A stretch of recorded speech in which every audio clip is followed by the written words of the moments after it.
And it looks like they're carrying a stretcher there up the stairs. We're, of course, following the latest. And Phil, you're getting an update now? Yeah, so, Diane, this is important. We're getting now our first real inside account of what may have happened inside that school. Sergio Caldera is a 17-year-old who was inside that school, just did an interview with ABC News on the phone.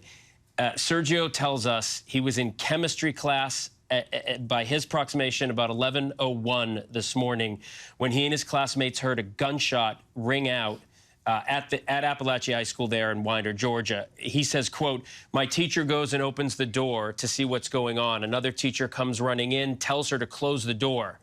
The senior then said, he's a senior at the school, that his teacher locked the door. His classmates ran to the back of the room. They huddled up, were the words he used, as they heard screams coming from what he said sounded like the classroom next door. Then, at some point, he heard someone pounding on the door to his classroom, screaming, open up, multiple times. He says, quote, "I'm pretty sure the shooter tried to open our door," he told us.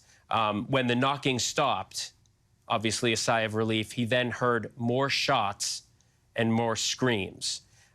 Said his class was eventually evacuated around 11:30, 11:40 out to the football stadium where we see these kids now. But, Diane, that is a heart-pounding, horrific description of the kind of school shootings we have seen over the last 30 years. Kids huddled in a classroom, locking the door. But, you know, thank heaven the teacher locked the door. They followed protocols. And it appears, from what this student tells us, this one senior, that the shooter may have been trying to get into his classroom.